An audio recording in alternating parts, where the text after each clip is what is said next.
and also with you. Let us pray. Gracious and loving God, we thank you for this day, for this beautiful, beautiful May Day, and we ask you to be with us as we talk about grief in the beloved community. Be with us and particularly be with Pastor Marsha in these next days as we prepare as a community to celebrate Cecil's life. The grief will be real and raw continually, and during this period, help us to be that loving person who tends to the grief, not fixes it. In Christ's name we pray. Amen. Okay. Okay, so a couple of brief preamble. I'm not going to be as lengthy today because people, my experience the last two times, people obviously have a need to share. So I have a couple of things I want to share with you in the context of being, as Martha says, a beloved community that supports those who grieve. I also just, on a personal note, I've been a psychotherapist, a clinical social worker for 35 years. I've had a private practice. And the point of saying that is that I've learned so much from this process, even though I've been doing therapy for that many years. And Megan had said, and just to recap quickly, the circumstances under which this book was written is that she had been a therapist, maybe 10 or so years, and she had this unbelievably tragic event occur where her fiance drowned right before her eyes in a completely freak accident. And she says early in the book that it's like she wanted to call up all her clients and say, I didn't know what the hell I was talking about. because when it hits you personally. So this has been a really good learning experience for me. I've been able to learn, hopefully. Okay, so today I'm not going to use that. I just want, as I said, I wanted to make a couple of comments. Can you hear me okay, Karen? All right. Megan says that proposes that we tend to pain and grief by bearing witness. Does everybody understand what that means, to bear witness? What do you think it means? I think it means to be present for somebody, to just be there. Like that. Jewish people. You don't even have to, you don't even have to wait say for it. them to start to talk. Yeah, like this, like Marsha said about the Jewish faith, that they come and they sit with them in silence. To me, that's bearing witness to somebody's pain. Sitting something. Shiva. Yes. Yes. And she goes on to say, by neither turning away nor by rushing redemption, we need to learn to honor the full breadth of grief. And to me, that means even if somebody, there are some societies where people rend their garments and tear their hair. That's the way they experience early grief. And so to witness to that and not in any way try to change or contain that. At the top of page 59 in that context, she says, I just very briefly, the first paragraph, I thought this was a powerful way of saying it. Our choice is to inhabit vulnerability as generous citizens of loss. Again, inhabit vulnerability. That's an interesting phrase. Robustly, citizens of loss, robustly and fully, or conversely, as misers and complainers, reluctant and fearful, always at the gates of existence, but never bravely and completely attempting to enter, never wanting to risk ourselves, never walking fully through the door. In other words, if I'm not willing to experience vulnerability, because if I'm going to bear witness to your grief, that in a truly genuine way, that's probably going to bring tears to my eyes. It's going to probably have a knot in my chest because I'm absolutely receiving your pain. What page is that? I'm sorry, top of page 59. It's David White. Oh, it is. Okay. Well, I mean, for Sorry. artists, that would say a lot. That's my big poet at the moment. I'm in this Oh my. continuing antagonistic. Yeah. Okay, I did not He's know good at that. prose too, evidently. And then one of his main pieces is being vulnerable with our own self in places that we don't want to go within ourselves, that we've hidden away, tucked away somewhere, painful things, but also with we can't do it with others until we can do it with ourselves, is one of his points. That's a very good point. Does everybody hear that? We can't do it with others unless we can do it with ourselves. And we have to have compassion for ourselves. The other piece of that is a subtle piece, and that I want to emphasize, and we've mentioned this before, is then when we're bearing witness to somebody's pain, that doesn't mean your husband died, and I'm going to say to you, yeah, well, you know, my brother died, and here's what happened with me. Because now I've taken the focus off of you. I'm not bearing witness to you anymore. It's now about me. So that's a fine line that to be able to bear witness without making it about you. So that I want to emphasize that. Last time I was here, the Sandy, issue- you can speak up. I can't hear you. I remember from the last time we were here, the issue of just listening. If you open your heart, just listen to that person without trying to correct it or. Exactly. Yes, that's bearing witness. That's a form of bearing witness. Just listening. She goes on to say, grief does not need a solution, and that's something we all have a tendency to do. We want to fix it for you. I want to get a solution for you. We cannot triumph over death, loss, or grief. If we continue to see grief as a problem to be solved, we will never get solace in our deepest pain. In other words, this isn't a problem. It is an experience. It's a feeling. And it's genuine. And nobody's going to fix it for me. It's just mine to bear. Sylvia, would you say that it's important? I mean, what I've come to learn is that death is always with us, right? So it's not something that we can get rid of, or it's always with us. And so we're brought aware of it when something happens that touches us, so we lose someone. But that's the nature of being human, is that we will always have loss. I think that's what that phrase means, that in the midst of life we are in death. Yeah. I don't think I've ever understood that so clearly as I do now. So I think part of the spiritual challenge is how do you live in that? How do you live with that knowledge and truly live and not be afraid or put it away? How do you embrace it all, as horrible as parts of it are? And I would even extrapolate from that slightly in that I think if one can achieve that, what you're talking about, that life will become richer and fuller for you. If you can allow yourself to be that vulnerable in the face of somebody's pain, or your own pain for that matter, that you don't try to clean it up and tidy it away, that life will take on a deeper meaning.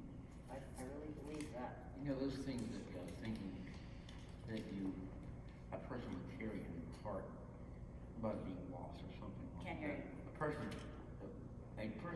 Something a person would carry in their heart about a deep loss of some kind.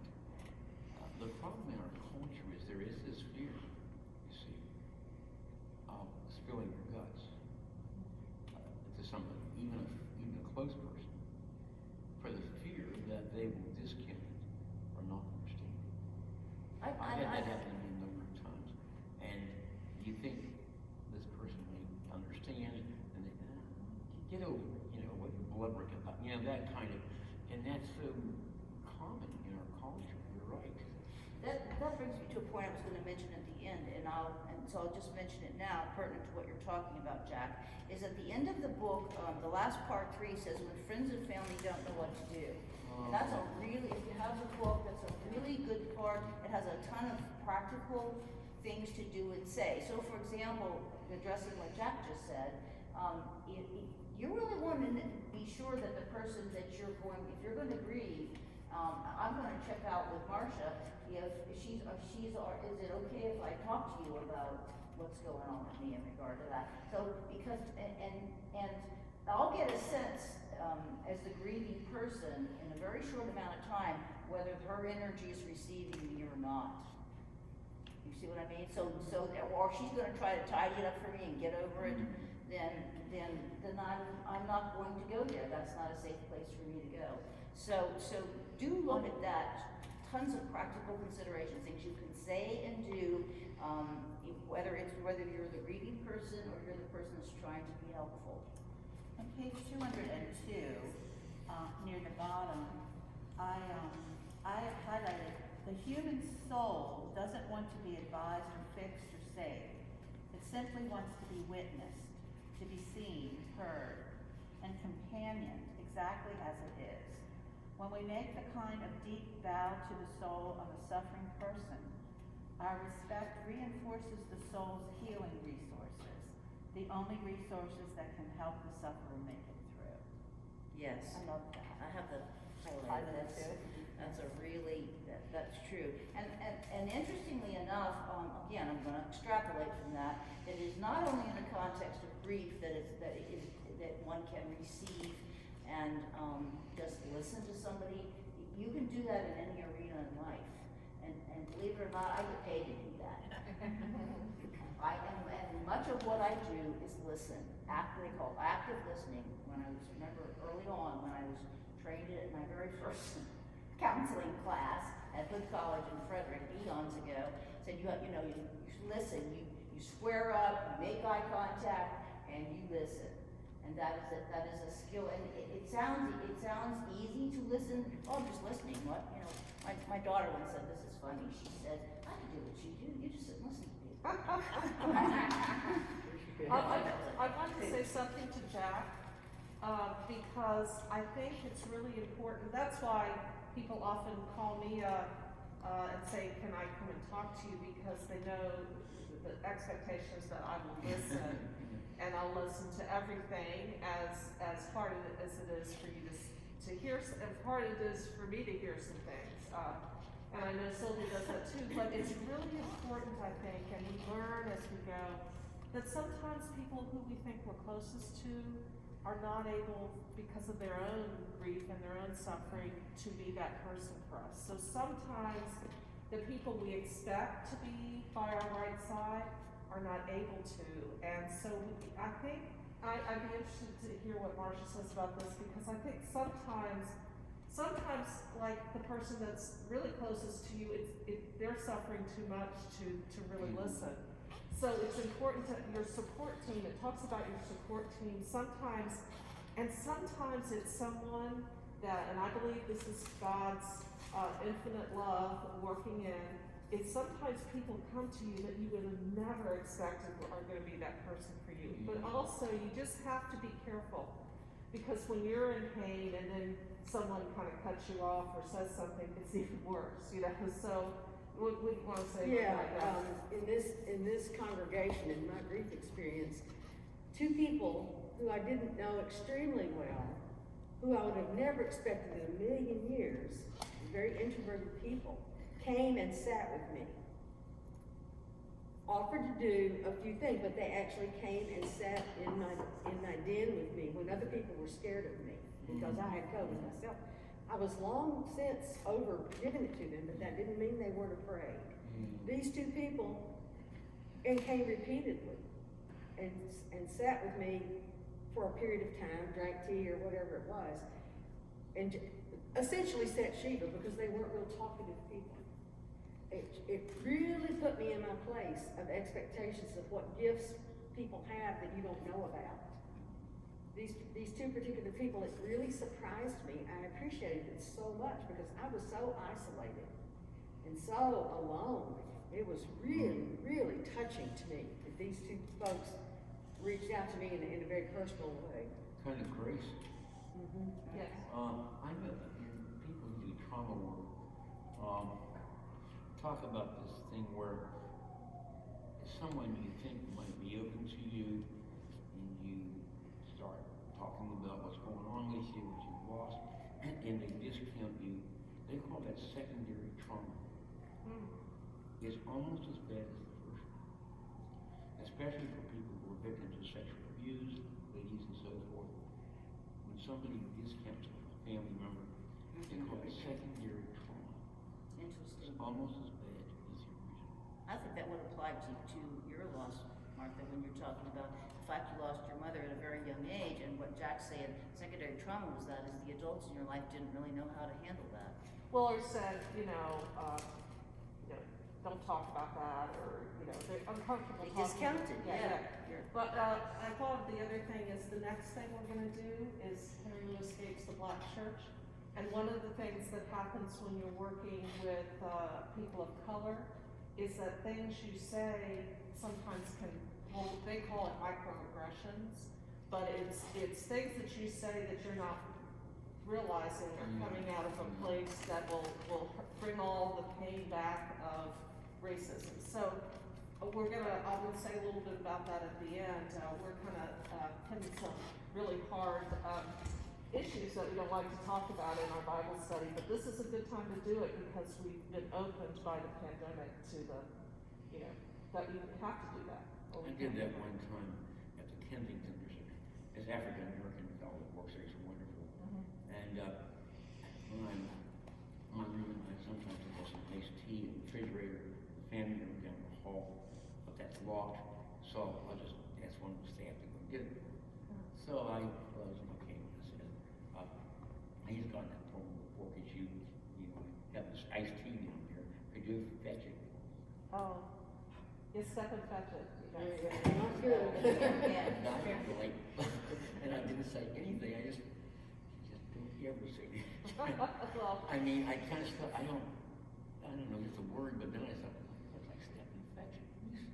Political correctness So, it can be talk tricky. about micro- Well, I'm almost done, so I'm gonna just wrap up here.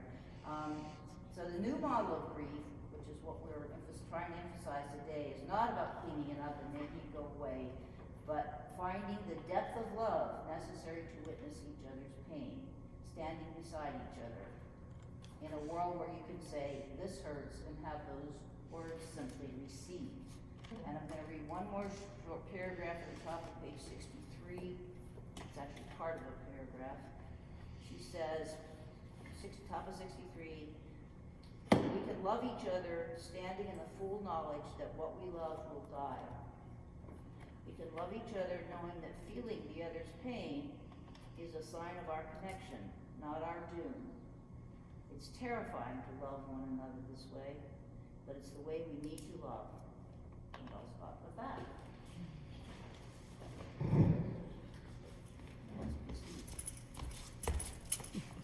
oh, sorry. You can sit on my chair. Okay, most of us have said something. I bet. Raise your hand if you've ever said, "I just want to die in my sleep." Oh, Well, yeah, we all want to die in our sleep. But I've held out for something better, which is for God to send a chariot for me, Elijah. It's one of my very favorite Old Testament stories and one of my favorite Negro spirituals because it's happy. Swing down, sweet chariot, stop and let me ride. You know that? Anyway, sadly I'm not Elijah, and it's more likely that I won't get to escape death or get to even ride in the chariot, which I really would like. And neither will anybody else. So the story of Elijah and the chariot doesn't do us much good while we're looking at scriptures for a new model of grief. It's the model we want, but it's not really applicable to us, is it? So I thought perhaps Jesus might have shown us how to tend to grieving friends, and he did. In the 21st chapter of John's Gospel, we hear from Jesus in one of his post-resurrection appearances, where he has come once more now to tend to the grief of his friends, the disciples. That's what he's there for, really. Jesus was dead, had died now. Disciples who were fishermen, of course, had to go back to work. And here's what happened. I'm going to read it from the scripture.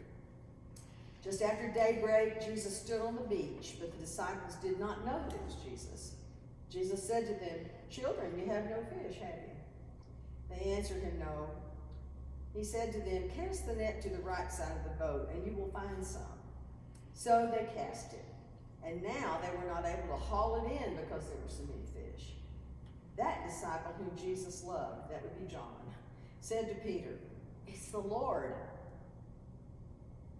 When Simon Peter heard that it was the Lord, he put on some clothes, for he was naked. Now that's a strange thing for them to include. And he jumped into the sea. He got dressed to jump into the sea and come toward Jesus.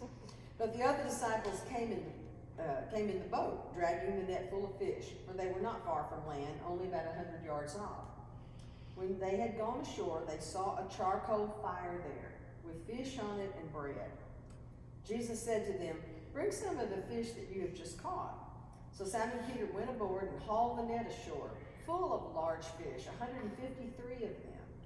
And though there were so many, the net was not torn. And Jesus said to them, "Come and have breakfast." Now none of the disciples dared to ask him, "Who are you?" because they knew it was the Lord. Jesus came and took the bread and gave it to them and did the same with the fish. This was now the third time that Jesus appeared to the disciples after he was raised from the dead. And it occurred to me that what Jesus has done really here is a model that we should pay attention to. So let's do like the news people and let's break it down. First off, he goes and finds his grieving friends. Jesus goes out of his way. He didn't live there at the beach. He walked there. And he made it his business to go and find the disciples and carry his picnic with him. It doesn't say fish. He had fish and bread. What were they? Okay. He goes and finds them. That means you have to make an effort. He goes to his grieving friends. You have time to write that, finds your friend? And second, he helps them with their daily task of fishing. He tells them where the fish are. It's the funny part of the story because the poor men have been fishing all night, and Jesus walks up there in his clean clothes and tells them to just throw the net on the other side of the boat, as if they hadn't been doing that all night. But the message for us is that he does something that helps his grieving friends with their daily work, with their daily tasks. They're tired, they're discouraged, as all grieving people are. One of the big things is being tired. Even though I was sick, I was also just tired, just sick and tired of being sick and tired of being sad, of being alone, just tired. I think it's a real thing that's almost common to everybody that's grieving is a tiredness. And it makes you not want to do anything that you need to do or are supposed to do. They're discouraged, and he gives them the help that they need to get the fish. That's what they really need to sell. All right, the third thing he does is he cooks a meal for them and shares it with them. Now that is important, I think, because oftentimes grieving people are alone. I definitely was. And maybe because of COVID. Maybe they have some company for a short time, even in normal days, but then nothing, right? Many people don't take very good care of themselves when it comes to meals.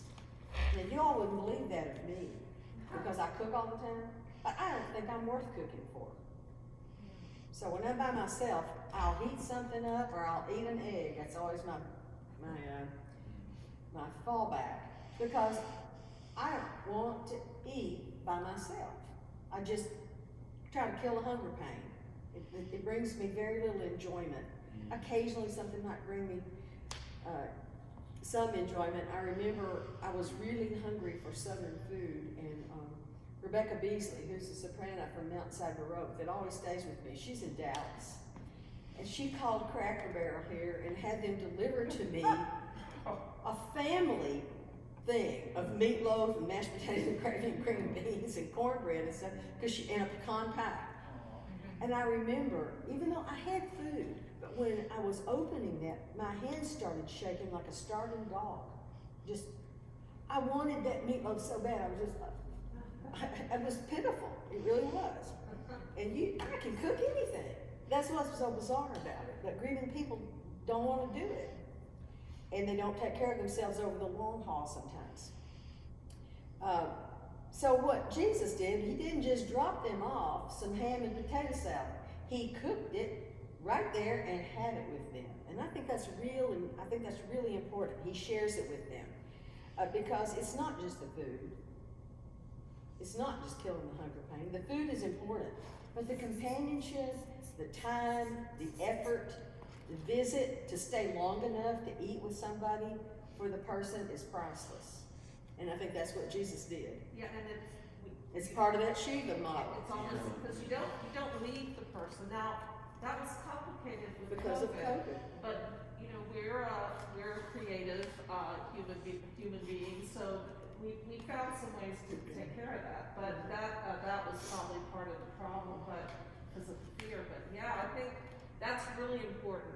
And that's not very, white Anglo-Saxon culture behavior. No, it's drop off. Yeah. Is what it usually is.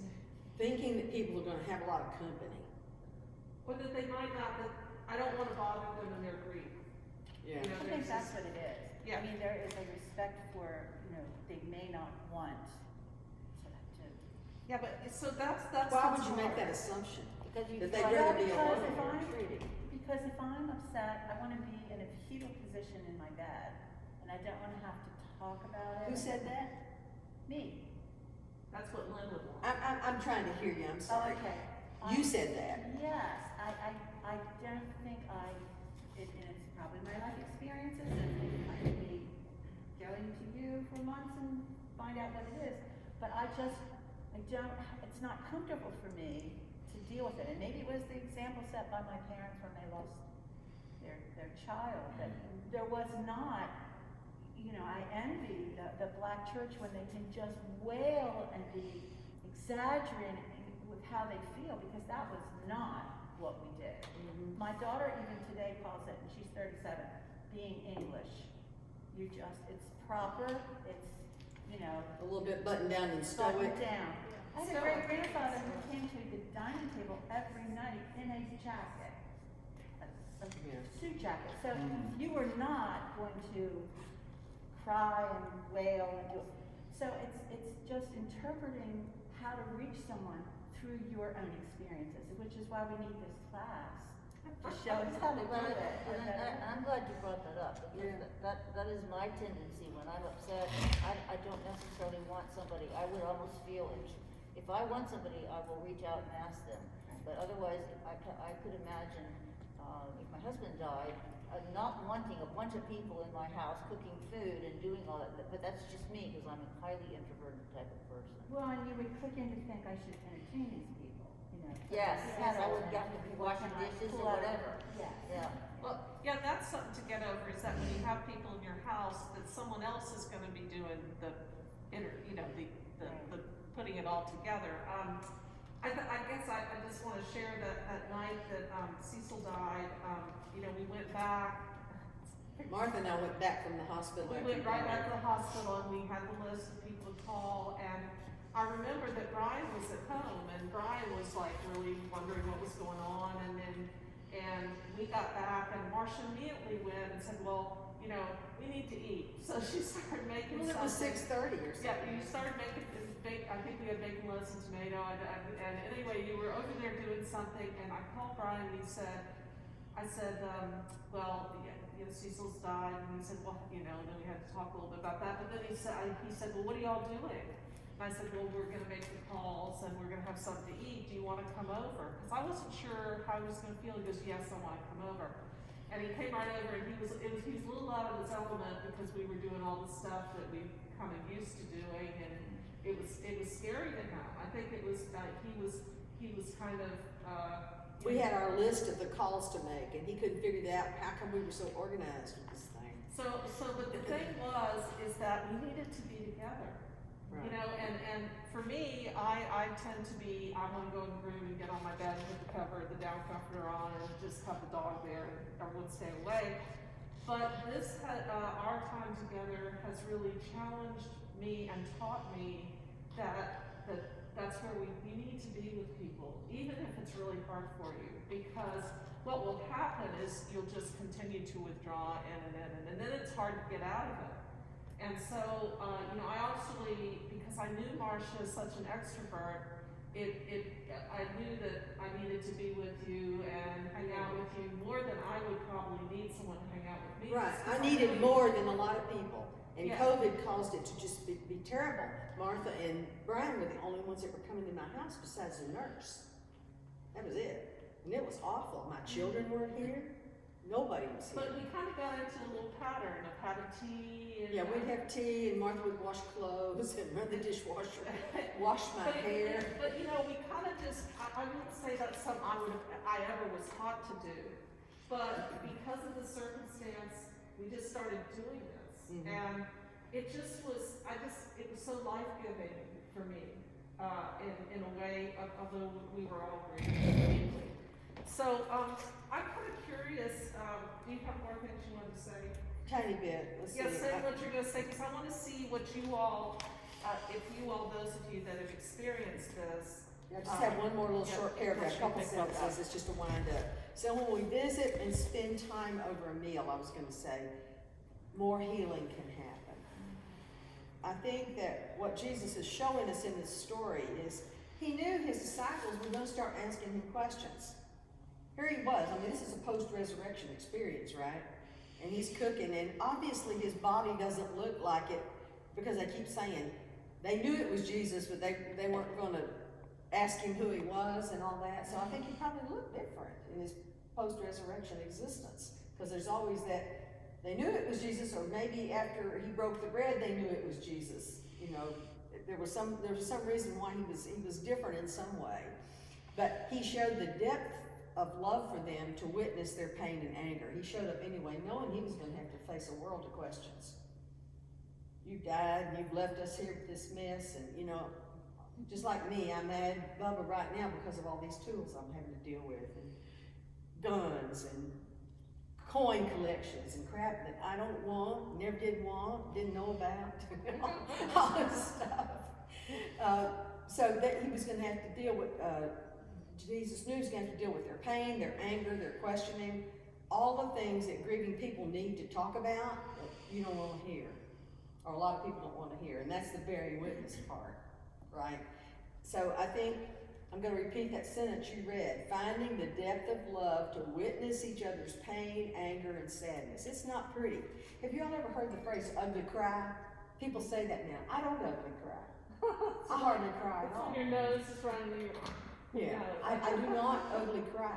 And it's not because I think I'm too good, it's because I don't have any tears. I have dry eye. And I'm a person that all of this stuff just rotates in my brain and in my heart.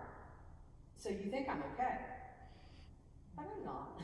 I'm just messed up as any other grieving person. So you can't kind of project your own stuff on the person that's grieving and make assumptions. Thank you, Lord. My lack of being able to call up my word is getting worse. Yeah, you can't make assumptions, I think. And I think that Martha bearing witness to all my pain and grief and being right there with me, she didn't make any assumptions. She was so skilled at it. Oh no. She really was. She really did know what I needed. Because she knew that I needed a plan. So when I knew Caesar was going to die, Martha and I sat down 2 days before that and made a list of who was going to call who and all this kind of stuff. Because you have to let people know in a certain order. For some reason, there's an order. You know, there's relatives, and there's this, and there's that, and there's bishops, and you know, all that stuff. So anyway, that's all I have to say scripture-wise is. Well, I have, what I'd like to do, I want to see the comments from you all, but I want to read a little section from Wendell Berry that always touches me about what the beloved community is about.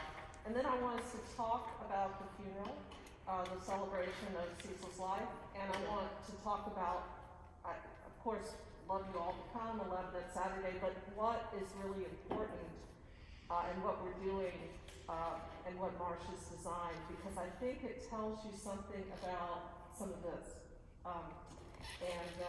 So comments, what do you all think? What do you think, and what did it bring to mind for you all? What gospel was that in? John, that I just read. He said the 21st chapter. 21st, okay. When I read that, originally it almost brought tears to my eyes because it seemed to me that campfire, cooking with fish, whatever, is a central metaphor for what the Christian life is all about. It's about being around a campfire, sharing food,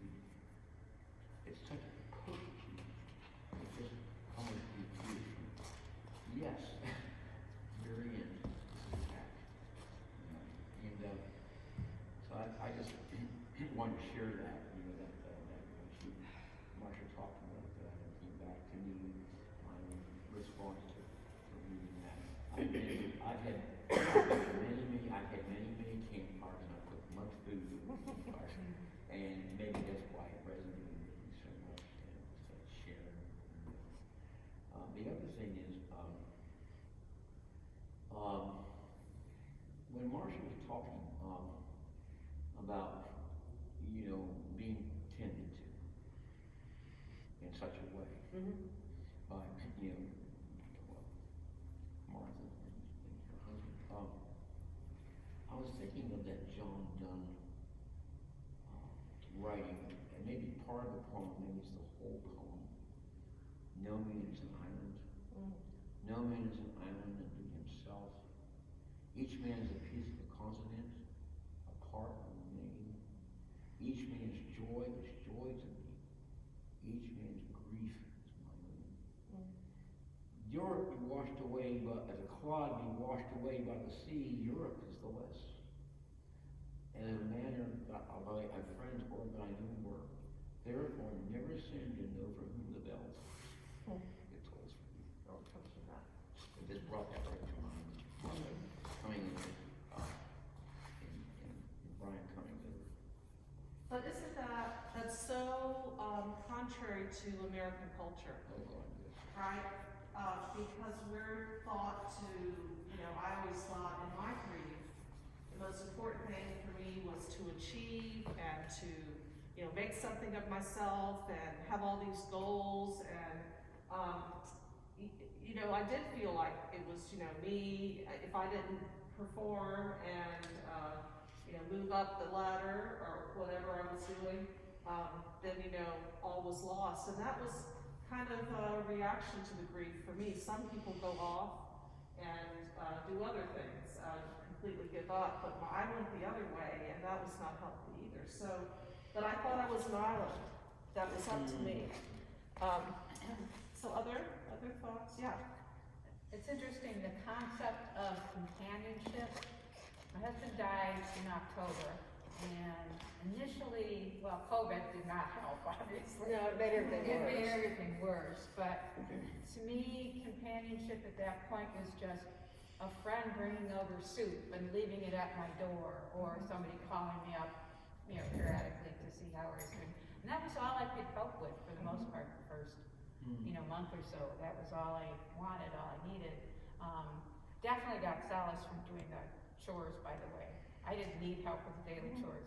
That was helpful to me. But I was sick. See, I needed to do it. I needed to Yeah, do you it. needed to do And it. then I just noticed over time now, it's 7.5 months, that things started to change, and I started to crave actually being out with people more. And because of COVID, again, that meant wearing a mask and maybe going for a walk, or going and picking up some food and, bringing it back. But it kind of changed, and now I'm at the point where I want to be with more people. A lot of folks have been vaccinated and whatnot, so it's nice to get together with people now. And we don't have to talk about grief. It's just being together. The fact that they want to be with you makes you feel, like it's bomb. It's a bomb to your being to be able to be with other people at that point. So it's evolved, I guess, is what I'm saying. As have a number of other things too. Just the ability to feel joy. I actually felt guilty the first few times. I felt a little glimmer of happiness after he passed, because it was like, oh, this is wrong. I shouldn't be happy.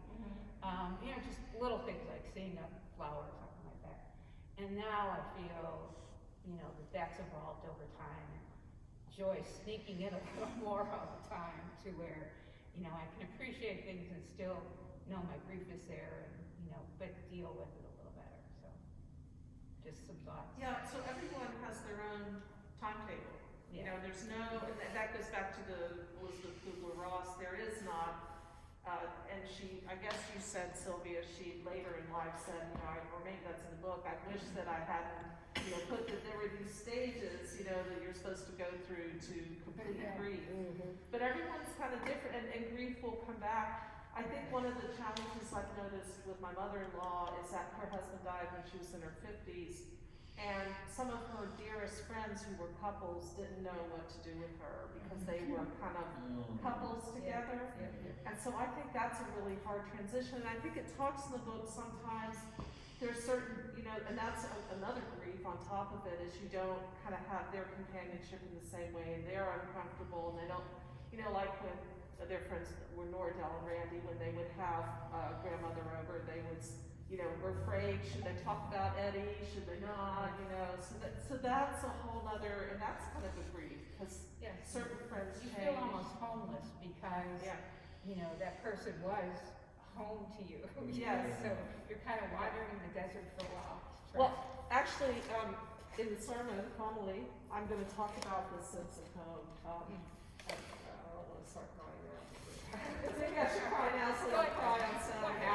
Anyway, but I thought we'd read aloud this, and then I wanna talk a little bit about, this is my go-to about, the grief. Hey, it's good to see you. There. Okay. And some of you, we might have read this before a while ago because I love it. This is from Wendell Berry's The Great Farmer Poet, who lives in Kentucky. He's pretty elderly now. He's written poems and essays, but he's also written some novels, and this is from Jabber Crow. And it's called, this is from a book that I use in my ethics class that has, you know, how to, you know, the self journey. And it's in the chapter, Is a Balanced Life Possible and Preferable? But it's called The Invisible Web. And this is about loss. And I thought we'd read the last few pages of it aloud. And then I want to talk a little bit about why I picked it, but also a little bit about importance of cemeteries, columbariums, what you do at the end of life that's somehow a lasting remembrance in some way. Is Jabber Crow the grave digger? No, he's a barber. He's the barber. So the backstory is he's gone away and he's come back home as a he's the bachelor barber that lives above his barber shop in the town that he grew up in. So I'm going to start, and then we'll go to Lynn. I'll just read a paragraph or two, and then if you want to pass, just say pass. Another new thing that happened to me after I came back to Fort William was the feeling of loss. I began to live in my losses. When I was taken away from Squire's Landing and put into the Good Shepherd orphanage, I think I was more or less taken away from my grief. I was just lifted up out of it like a caught fish. The loss of all my life and all the places and people I had known, I felt then as homesickness. After I got over my homesickness and learned in my fashion to live and get along at the Good Shepherd orphanage, I learned to think of myself as myself. The past was gone. I was unattached. I could put my whole life in a smallish cardboard box and carry it in my hand. But when I recognized Burley Coulter on the water that morning and told him who I was, and he remembered me, this is after he's come back, remembered me from the lost and gone and given up old time, and then introduced me to people as the boy Aunt Cordy and Uncle Othie took to raise, well, that changed me. After all those years of keeping myself aloof and alone, I began to feel tugs from the outside. I felt my life branching and forking out into the known world. In a way, I was almost sorry. It was as though I knew without exactly knowing or felt or smelled in the air the already accomplished fact that nothing would ever be simple for me again. I never again would be able to put my life in a box and carry it away. The place itself and its conversation surrounded me with remindings. Aunt Cordy and Uncle Othie and the Thrickles and Put Woolford and Dark Tom Cotman and Emmett Edge and Aunt Ellie and Uncle Ben Fewclose, all the people of that early world I once thought would last forever, and then I thought I had left forever, were always coming back to mind because of something I saw or heard. They would turn up in the conversation in my shop. They returned to my dreams. In my comings and goings, I crossed their tracks. and my own earlier ones many times a day, weaving an invisible web that was as real as the ground it was woven over, and as I went about it, I would feel my losses and my debts. In those days, I was always sticking money here and there for safekeeping. I stuck Sam Hank's unrepayable $5 bill into a book where I would have it to use if I had to use it. But where as long as I might keep it, I would always know it from any other $5 bill. I kept it to remind me that there are some accounts that cannot be settled.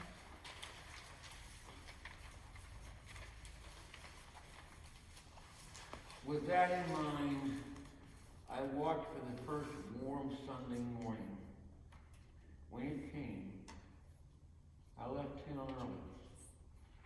I followed the road along the ridge tops and down into Katie's Branch Valley and up the other side and then across the fields and down through the woods until I came to the open hillside above Squire's Landing.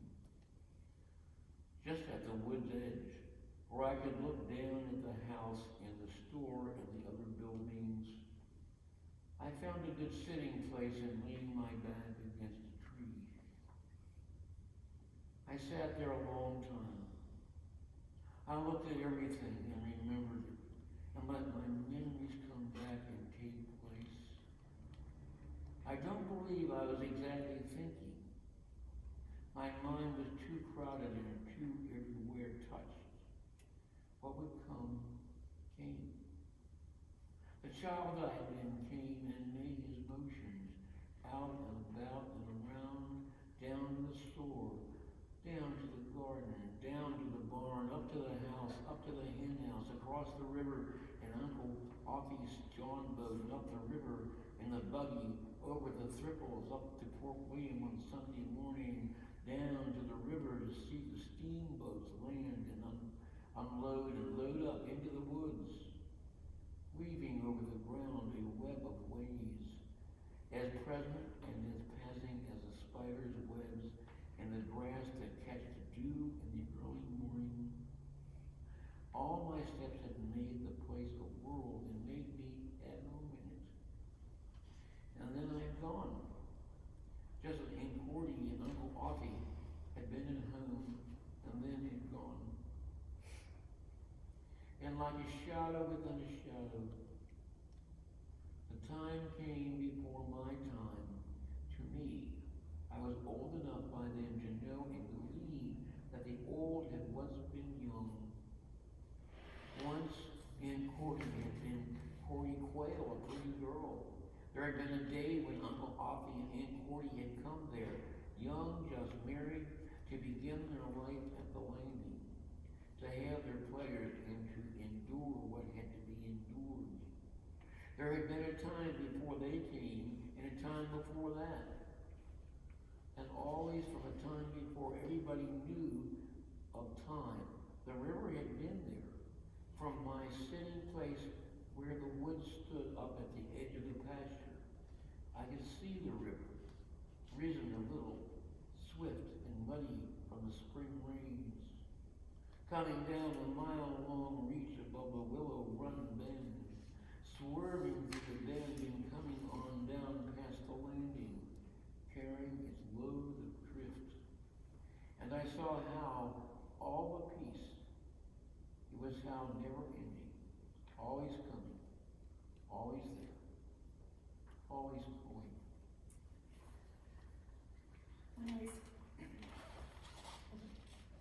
When I was filled with the knowledge I could not hold anymore, I went back over the ridge and down to Katie's Branch and up along the creek road to Gopher.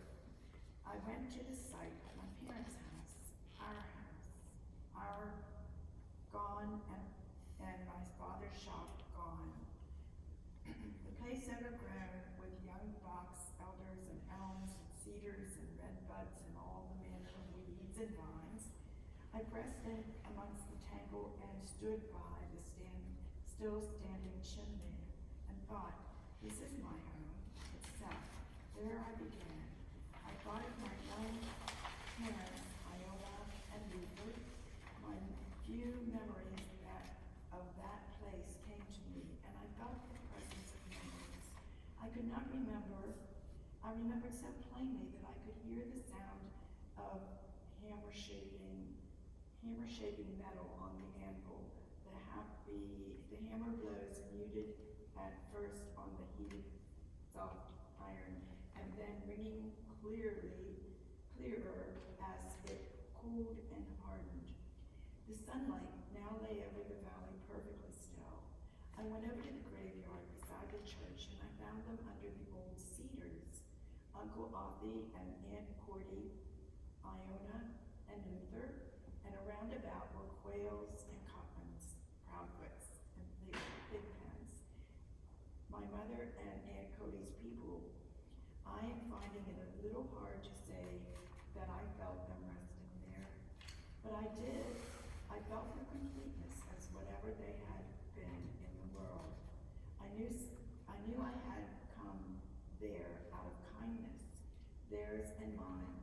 The grief that came to me then was nothing like the grief I had felt for myself alone at the end of my stay in Lexington. This grief had something in it of generosity, some nearness to joy. In a strange way, it added to me at what I had lost. I saw that for me, this country would always be populated with presence and absences, the living and the dead. The world as it is would always be a reminder of the world that was and of the world that is to come.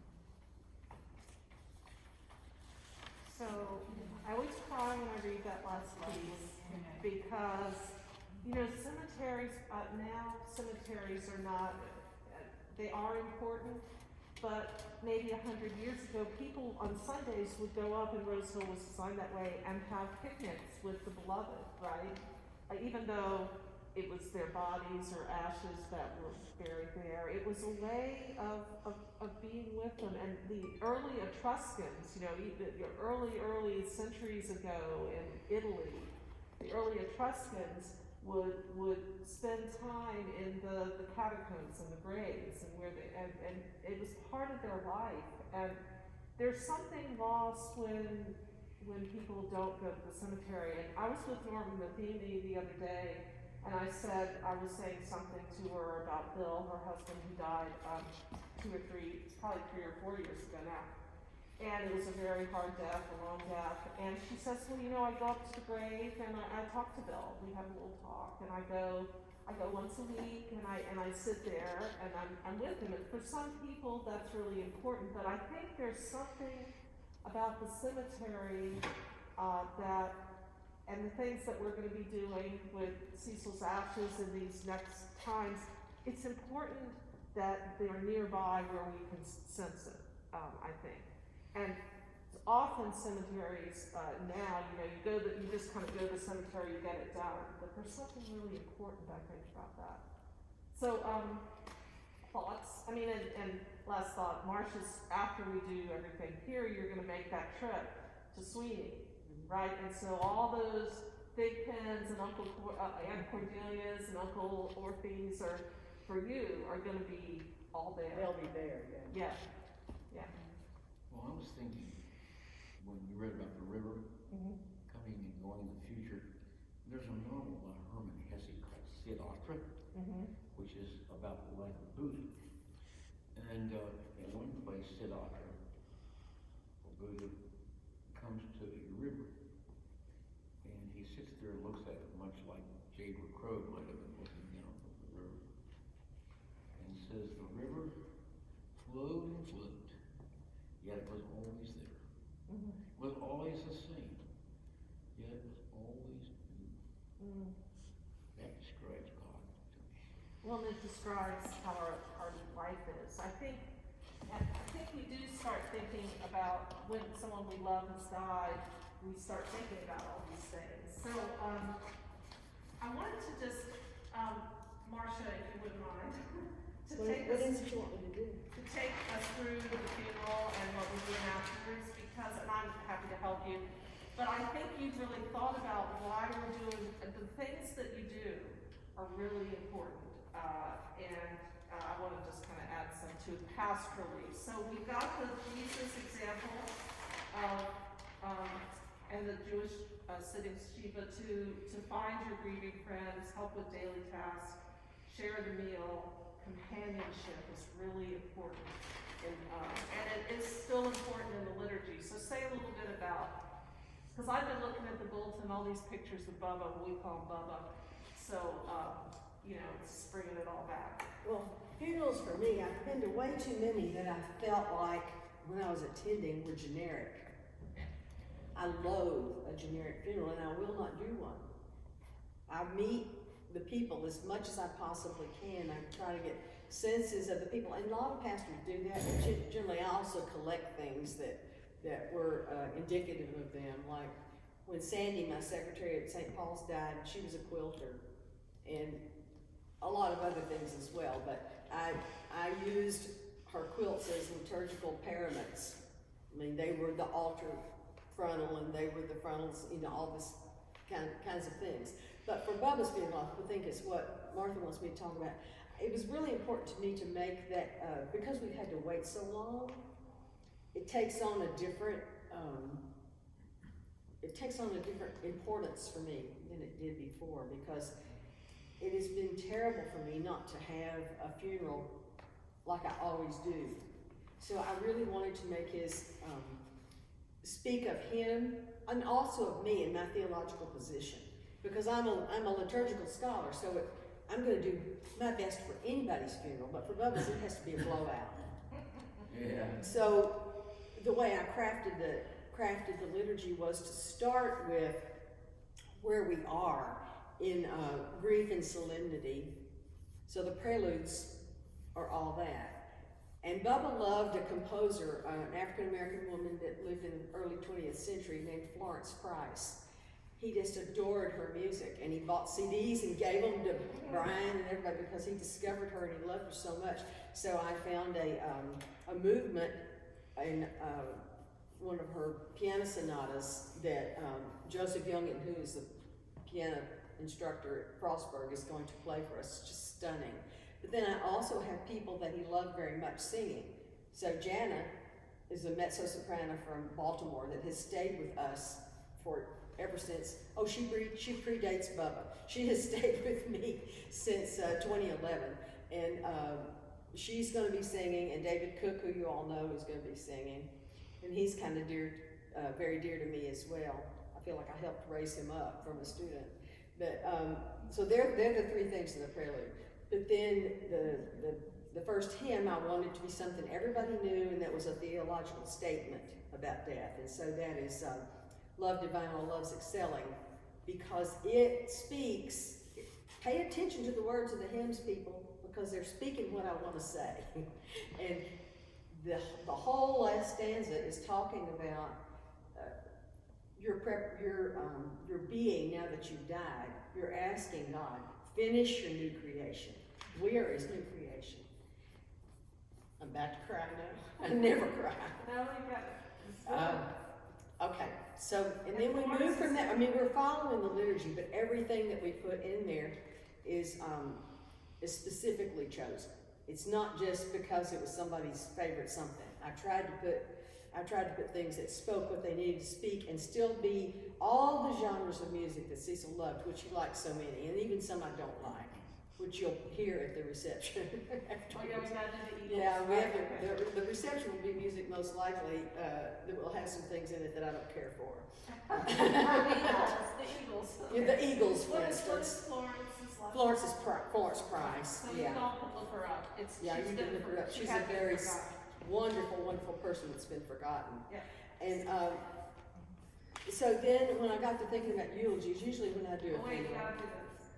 We're What? starting over in the chapel. Oh, we're starting the resurrection. Yeah, that's it. Well, that actually comes before Love Divine. It's at the very beginning, right after the prelude. Yeah, we started the chapel of the resurrection at the font, and have sprinkling of the container that the ashes are in with baptismal water. Because what I teach when I do a funeral is death and the funeral is the completion of your baptism. That's why you're baptized into Christ's death, but also into Christ's resurrection. So that's the completion of your baptism. And when we put the white pall on there, that is your baptismal garment. That's why Paul's are white, because the robe of the baptized is the white olive that we all wear. So all this stuff means something to me, and I want to display that as best I can.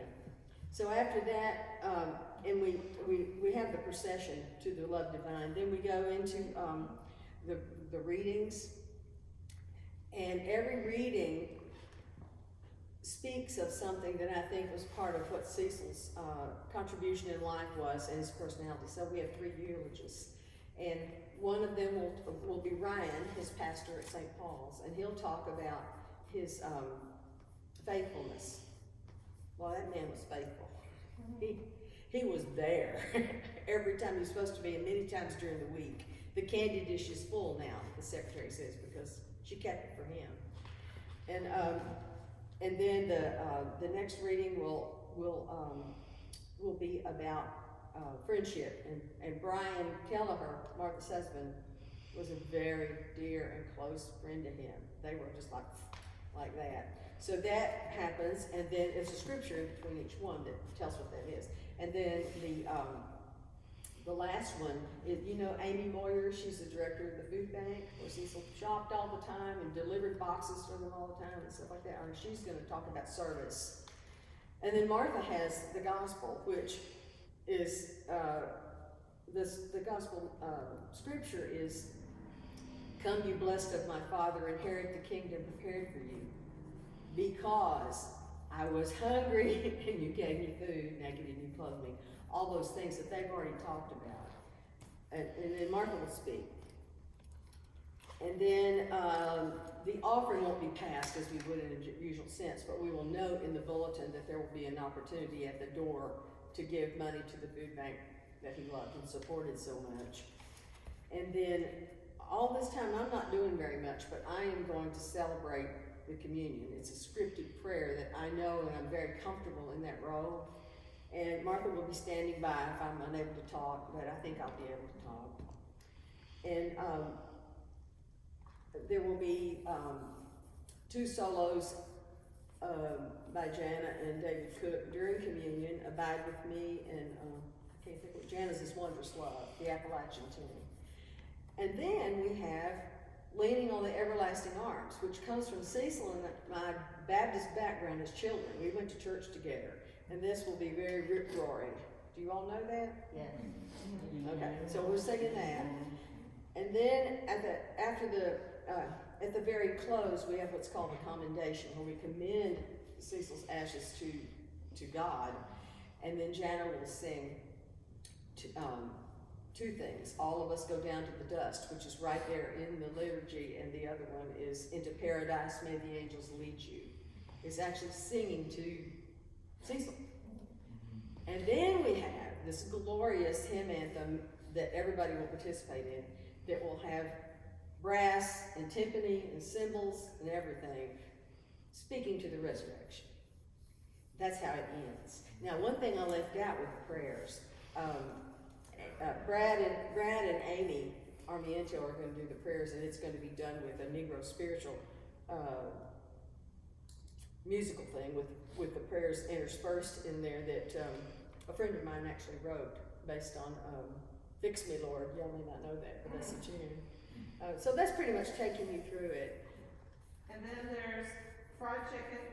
Which Cecil loved. We figured out how to do the reception, so it's individually plated, the communities come together, Terry Nichols is organized, and the food bank's bringing some things, St. Paul's, we're bringing things, but it's all gonna be individually plated in here, and then we're gonna sit out, and it's gonna be a beautiful day out in the garden. Have it like a picnic. Have a picnic, which Cecil would love, and then when everyone's gone, there's just a few of us left, we're gonna commit his ashes in the Bishop's Garden, but also we're gonna send some down to Sweeney, and then we're gonna send another, ashes often get divided now, we're gonna take some in a separate container for his daughters, and then there's gonna be some left over, 'cause There's a lot of ashes to Cecil, I don't know why.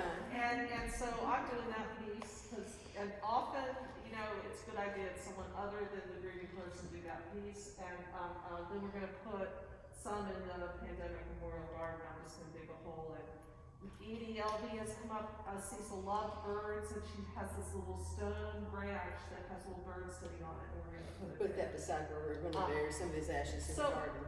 That's a lot, but you know, the one thing I think is so important is, people will say to me, no, I just wanna do something real quick and get it done. You say that out of grief, but the thing is that you really feel like you've honored a life that's dear to you. And we're here, and the church is here to do that, and to really do a main part of it for you. I mean, Marsha loves planning this thing, so she put this up, but that's what we should be doing when we say goodbye to someone. Because a lot of people just say, oh, I read the obituaries in the Cumberland Times, and I've seen a lot that say no service, no service. No service. Not just because of COVID, just because. Just put me in the ground and forget me, I don't know about that, but I'm not gonna do that. So, and you know, you might want to say something about that, Sylvia, from a therapeutic standpoint around that, because I think it's a way of not having, it's just it feels too painful to do it. I don't want people to see me cry, ugly cry. Well, you know, I ugly cried, I have ugly cried at several funerals that were part of family members of mine. I mean, sobbing, you know, so that everyone heard me, so, yeah. You wanna say something about that? Well, I can see other motivations for that, I don't know. Take your mask off. I can see other motivations other than avoiding the grief, but Yeah. that I thought grandma, I thought mom would never die, she's 101 and she's been in the Kensington forever and thank goodness, it's over with. I mean, unfortunately, that's real. I mean, Yeah. I hope that doesn't offend anybody, but there are some people who feel that way. So on Sunday, after this on Saturday, you know, we're starting to have people say, well, we didn't get to celebrate my mother's life, or my father's life, or my friend's life. So we're starting to have memorials here. And Theta Martz was 101, and she died at home just right after Christmas. And they had a nice graveside for her. That was kind of we do extended gravesides during COVID that kind of had some feel of a funeral. But they want to do something in the context of our Sunday service, so I'll do the commendation and the prayers, and there'll be some little flowers for people to take home and pictures out of her. So, you know, it's a remembering her in the context of, and it kind of gets back to this. Remembering her in the context of the friends, the friends that knew and loved her, or even the friends that didn't know her but loved Bessie Lynn and her granddaughter Jessica and know her as part of the community. And it's a companionship. And it's, I just think, and that's why I have the list of names, because we're going to read those names aloud and we're going to plant geraniums that have been at the altar in the memorial garden in their honor. So, you know, those kind of things are really important. I think, and sometimes you're not able to do it right then, but the year anniversary, maybe the 20-year anniversary. I mean, I still do things in honor of my parents. There's so much more we could say about this, all these things. Yes. But know that you're not alone. You're not an island. You may feel like an island, but there's many that love you around you.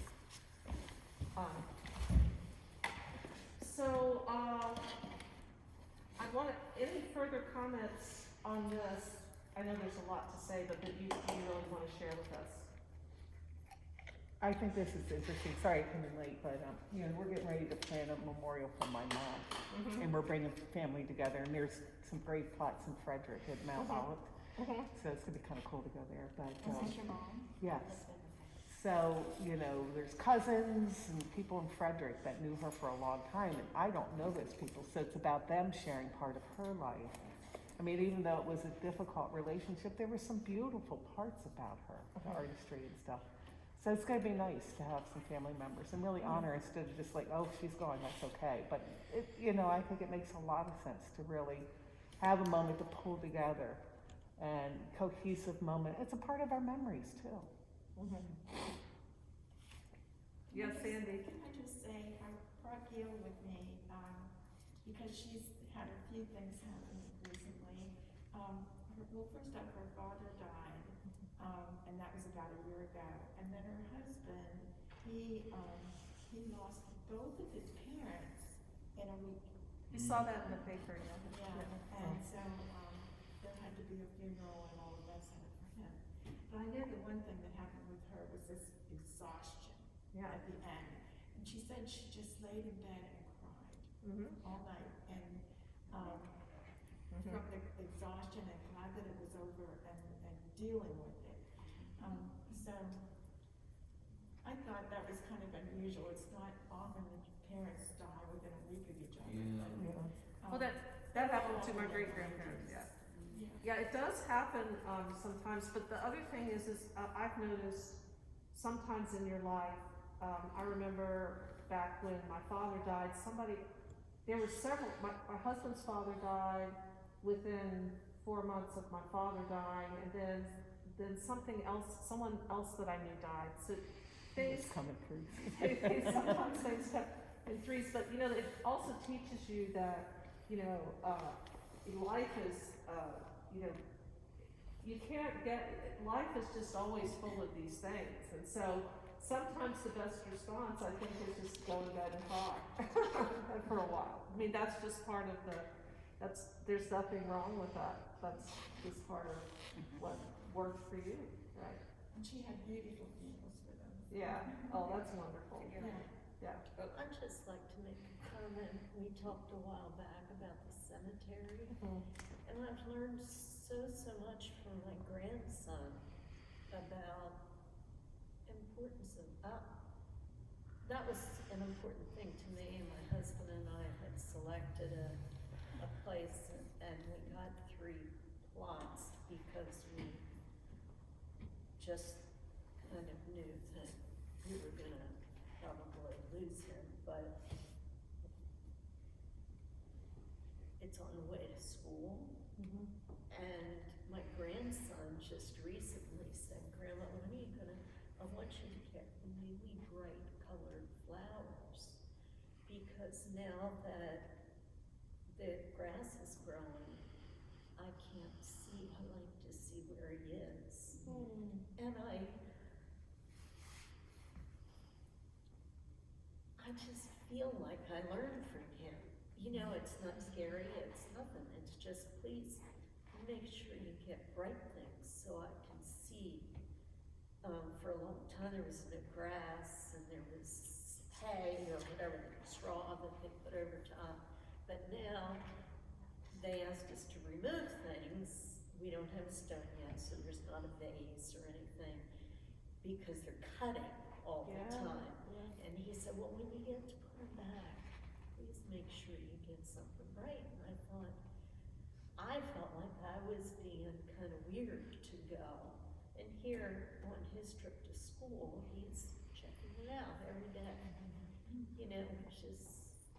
The children really do pay attention to cemeteries, and they're curious, but I think after my mother died, I was very aware of cemeteries, and wondered what was going on at the cemetery, because it was farther away, I couldn't get to it. But so I think the visiting is important for some, and it's really important for your grandson, for him to go. And so we get calls about Rose Hill at the grass.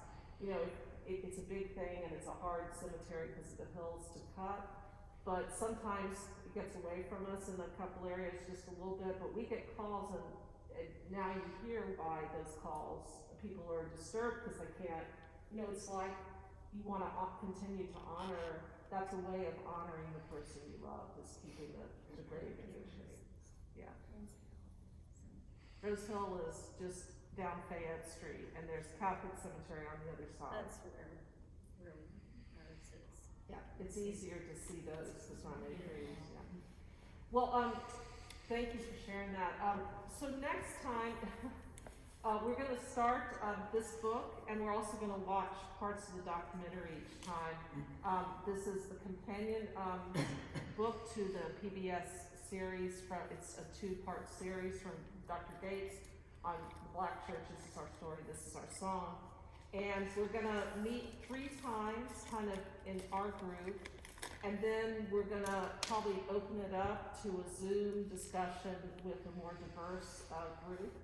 And Dr. Gates has offered, and we'll hope we'll be able to figure out his schedule so that he would be on the last Zoom discussion with us and discuss the book. He's offered to, that was his idea. So that would be pretty special. And does everybody, just one quick add-on, does everybody know that Henry Louis Gates grew up in this area, and went to Benjamin Banneker's school, so he's a local homeboy. And his mother was in the Methodist Church in Piedmont, but his father was an Episcopalian out in St. Philip's, that was on Smallwood Street. And then he considers this his father and his church as well. So, and his father's funeral was here. And I think it'll be another place of learning a lot of things that we might not know about, and it'll just broaden our horizons. So thank you all, and why don't I end with the prayer that, in fact, I'm doing a grave sorrow interment at the Columbarium at Rose Hill for the Averitt family in a few weeks, and they specifically asked for this prayer, and most of you know I say it a lot, but it's the prayer for the early evening. The Lord be with you. And also with you. Let us pray. O Lord, support us all the day long until the shadows lengthen and the evening comes, and the busy world is hushed and the fever of life is over and our work is done. Then in your mercy grant us a safe lodging, a holy rest, and peace at the last. Amen. Amen. Thank you all for being here. Thank you.